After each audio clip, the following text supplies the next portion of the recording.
Hi everyone, and welcome to my kitchen. I'm sorry I couldn't host you in the Heart School this year. As you know, none of us are on campus. You're at home enjoying your family and getting your job done just like all of us. And we want to say thank you to you.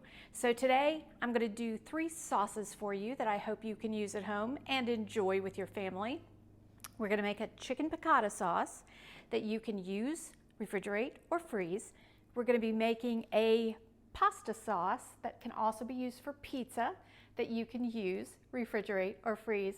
And we're also going to be making a Thai sauce for pork loin or chicken that you can use, refrigerate, or freeze. So the first thing we're going to do is start off with the piccata, so it can kind of be cooking as we go. So in my pan I have 1 stick of butter. Now you can use salted butter or unsalted butter because you can adjust the salt at the end. So we're just going to melt that. Excuse me. I breathed in a little dry air. All right, so we've got that going, and then I'm going to add some flour. Now I'll give you the exact amounts of this on a sheet that you'll receive. Well, not a sheet, a document, and you'll be able to make just the amount that you need. When I make this, I like to make a little extra so that tonight I can have it for dinner and I can put some in the freezer and then pop it out on a night when I'm really, really busy and thaw it, just go right with the chicken. All right, so what we're doing here is making a roux. And for this, I like to make a blonde roux. I don't want my butter and flour to get too dark because chicken piccata tends to be a lighter sauce. It's a light, lemony wine sauce. It's just wonderful. So you just want to cook this enough that the flour is cooked through. Excuse me. And then I'm going to add some white wine. You want to use a dry white wine for this. Don't use anything sweet. This is a classic Italian dish, and you don't want to sway from what they normally would do. So a nice dry white wine. Then to that, I want to add a little bit of lemon juice. Now, I already squeezed some of my lemons, but I just want to kind of walk through that with you a little bit.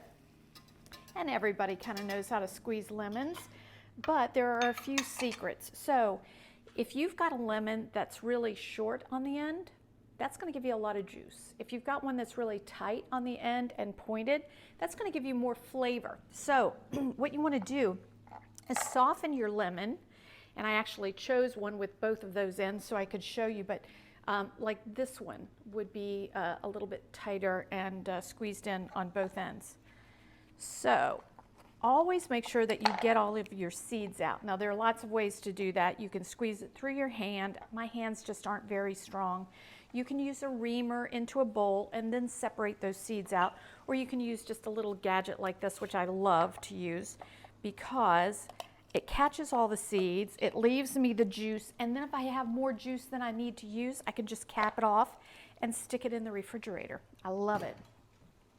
So I'm going to use 1 more lemon for this, and that should give me, about another tablespoon, which was what I needed. Super.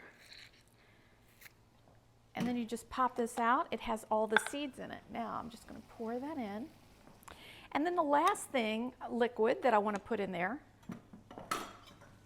is a chicken stock. Now I like to use a really strong chicken stock. I like to make my own at home, but if you don't have your own, you can use a prepared chicken stock. You can use a bouillon cube, but remember they are really high in salt. And you can also use a boxed chicken stock. Now, one thing that I like to use, and sometimes it's a little harder to find, excuse me, but I love it, is Knorr. This is a just great product. I'm kind of advertising here because I like it, but it's a little tub, and normally you would use about 3½ cups of water with this, but what I find is 2 cups of water with one of these makes the perfect amount for this amount of sauce. So if you can find it, use it. They're wonderful. Then the last thing that I want to do is put in some capers and some caper juice.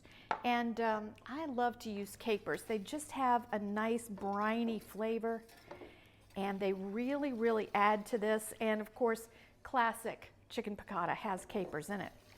So I just want to stir this down a little bit. Make sure that all those lumps are out. And I'm just going to simmer that till it starts to thicken. And as that happens, I'm adding my capers. These are just easy to find. They are on your grocery store shelf. And I have about the amount of capers and juice that I need in that jar, so I'm just going to dump that over. And then I just want to stir that through. This makes an incredibly beautiful sauce. Then all you have to do is dredge your chicken in a little bit of flour, saute it in some butter and oil until it's done, pour this sauce over it, and it is incredible. I like to pour the sauce over before it's completely done in the pan, and that way it soaks up all of that lovely lemony juiciness. It's just wonderful. So I hope you'll enjoy that one. It's just really easy to make at home. And chicken piccata is one of those classic Italian dishes that it's easy to entertain with that. When Tom and I were over in Italy, when I was the faculty member in residence, we made chicken piccata all the time when we had guests because it was an inexpensive thing to make, it's easy to make, and everybody seemed to really love it. So I'm just going to reduce my heat on that so it doesn't boil too much. And then the next thing I want to do is show you a super simple pasta sauce. This is so easy, and it's one of those things that I make and keep on hand because we love pasta. We love to have marinara things. This is a great pizza sauce as well as being a terrific pasta sauce. So the first thing I'm going to do, I like to make this in my blender. It makes it really easy. I'm going to use 1 can of San Marzano tomatoes. Now, San Marzano is a Roma style tomato, but it has very little moisture in it. It's just really meaty San Marzano. And these are always found in the grocery store, just easy to find. The next thing I want to use, and this is optional, sometimes I use this and sometimes I don't, is a can of tomato paste, but I wanted to show you a kitchen hack for this. So anybody have trouble getting that tomato paste out of the can? Well, the key is to cut both ends. And then all you have to do is press the tomato sauce, the tomato paste, right out, take the end off, and then press it right through. And it virtually cleans your can. It's wonderful. And then all we have to do is scrape off that little bit of tomato paste that sort of lingers on the can lid. Right like that. So easy, right? I'm just going to grab a paper towel because I'm making my hands very messy. All right, and then we want to put in some herbs and spices. I love to spice things up a little bit. All the people who know me know I like a little bit of heat. Now you can keep this out if you want, but these are crushed red pepper flakes. And I just usually take a pinch of crushed red pepper flakes, about a 1/4 teaspoon or so, and I put them in there. It gives a little body to it, a little depth of flavor, body of flavor. I really like that. And then I'm going to put in about a tablespoon of parsley. Measure so carefully, right? And then I'm going to put in some basil and oregano.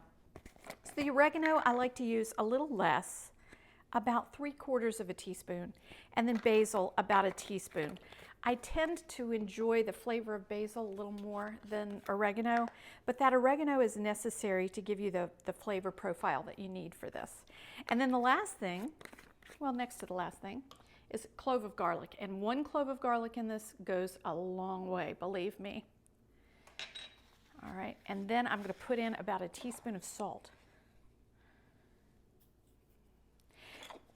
The great thing about this is you can make it and have it on hand. I love to make this for my pizza sauce, and then I also use it as a marinara sauce. I bake meatballs in it. I also use it as a base for a cooked marinara sauce. So if I want to saute some onions and extra garlic, carrot, anything like that on the stovetop, and then add this to it, it just makes that perfect blend, and it's all ready, and you don't have to worry about it all mixing through properly. So we're just going to turn this on to stir. or your lowest blend. And just let that go for about 30 seconds if you want a smoother sauce. If you want a chunkier sauce, just pulse it for about 15 seconds and it'll be ready for you. So you can see this makes an amazing sauce. It's great for pizza. I just used it last night for pizza. It's great for pastas, and it's just so tasty. And one that you can keep on hand pretty much any time. I'm just gonna sit this over out of my way. Now the next thing I wanna do is an Asian sauce for you. This is one of my very favorite sauces for pork and chicken. It's kind of a sauté sort of sauce. So this one, the amount that I'm making right here will do 6 pounds of pork, lots of pork. So what I do, this is one of my favorite sauces to give as a gift. I also like to make it and keep it in my refrigerator for about 3 weeks, or I will freeze it and it just works great. The pasta sauce will freeze up to 4 months. It'll keep in the refrigerator about 5 days.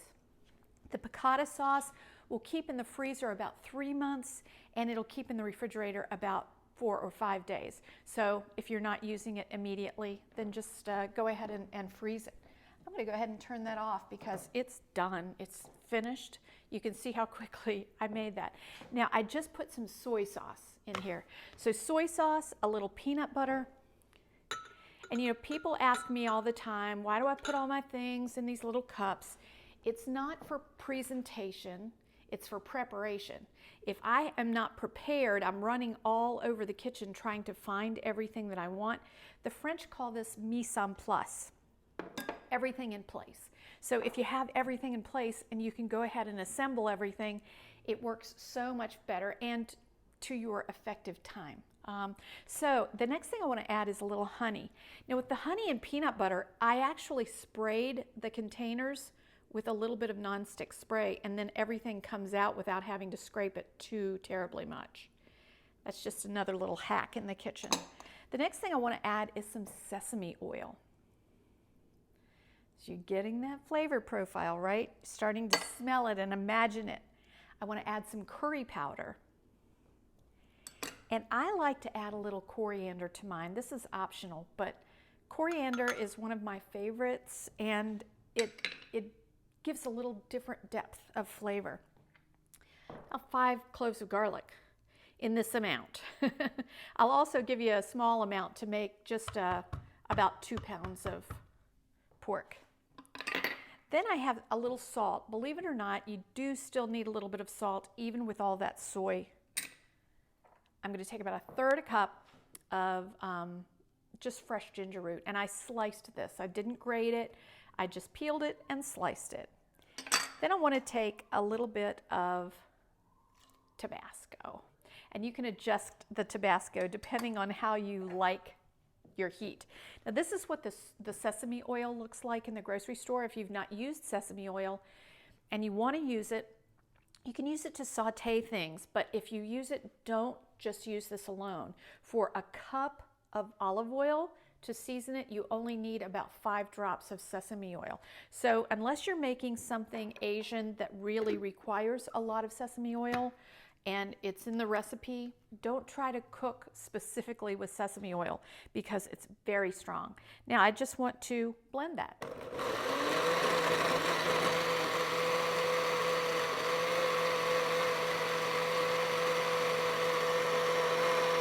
This makes a really flavorful sauce. All right, and you can see just how beautiful that is. It's not super thick, it's not tremendously thin. What I usually do is marinate my pork loin in this, and then I grill it and use what I've used for marinade as a basting. And usually I keep out just a little bit before I marinate so that I have that last little bit of brush on so that I know that it doesn't have any pork juices in it from marinating. So if you pull out about 1/4 cup of this before you ever start to marinate, you'll be fine, because that last little brush on then is just great. The pork gets really nice and dark charred, and it has an amazing flavor to it. So I hope you'll give that a try.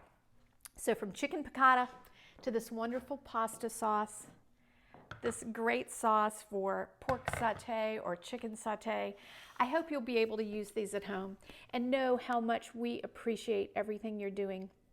You know, your division is the lifeblood of what goes on here at this university, because without you, the students are not healthy, they're not happy, they're not well taken care of, and we all appreciate you so much. So thanks for joining me for this. I do hope that next spring we'll be back over in the Hart School where we can share something really fun, and we'll have a hands-on workshop then. So until then, please stay safe, healthy, and God bless you.